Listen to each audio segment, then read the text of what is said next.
markay fitan timaado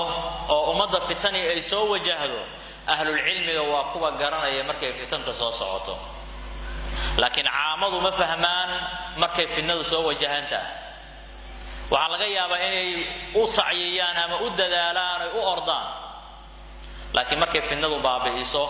oo ay halaagto kadib ay caamadu ku baraarugaan oo ay tagto markaa kadib wuxuu leeyahay wallahi wixii dhacay fitna ay ahaayeen laakiin waa goorma waa mar waxay baabi'in lahayd fitnadu ay baabi'iso way culimadu laakiin markay soo wajahantahay ay fahmayaan oo ay og yihiin markaas dadka uga digaan ruuxan fitna waa iska ilaaliya Allah subhanahu wa ta'ala wuxuu leeyahay markuu ka sheekeynaya qaaruun iyo mulkigiisa iyo boqortooyadiisa فخرج على قومه في زينته قال الذين يريدون الحياة الدنيا يا ليت لنا مثل ما أوتي قارون إنه لذو حظ عظيم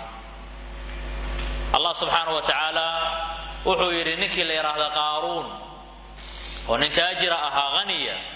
dadkiisii iyo qoomkiisii buu ku soo baxay quruxdiisii iyo hantidiisii iyo maalkii uu lahaa buu soo bandhigay laakiin caamadu markay arkeen ninkan waxa uu ku sugan yahay mulki iyo maal ah waxay yiraahdeen waxa fiicnaan lahayd waxa qaaruun la siiyay oo kale in la siiyo waxa yeelay qaaruun waa nin nasiib weyn u saaxiiba adduunyadii bay ku kadsoomeen وقال الذين أوتوا العلم ويلكم ثواب الله خير لمن آمن وعمل صالحا ولا يلقاها إلا الصابرون الله سبحانه وتعالى وحو يري علومدي با هذا الشيء علومد وحي يراهدين ورهوغينا أبال مرك إلهي با إذين خير بدن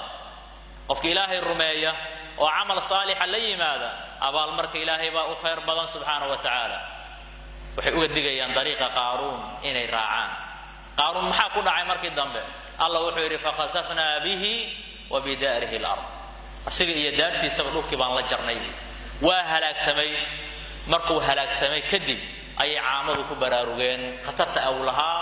ama halista ay lahayd dariiqii uu maray ninka la yiraahdo qaaruun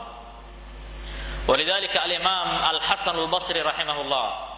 وحو يراهدي العلماء يعرفون الفتنة عند إقبالها والعامة يعرفونها عند إدبارها علماء وحي قرنيان ويقانان فتنة عند إقبالها مركي سو وجهنتا مركي سو صعوتو أي علماء فهميان عامضنا وحي فتنة فهمان ويقرتان وعند إدبارها مركي دبر جيديسو أو فتنة تغيسو أي عامض كبراروغان ويكأرك تديريهن مركي أهل العلم غيركو ويكأرك تديريهن aragti dheeridaasi ma aha dhalasho gooni ay u dhasheen cilmiga ay barteen ayaa aqliga u ziyaadinaya garaad u ziyaadinaya waxyaabo badan ay ka faa'iideysanayaan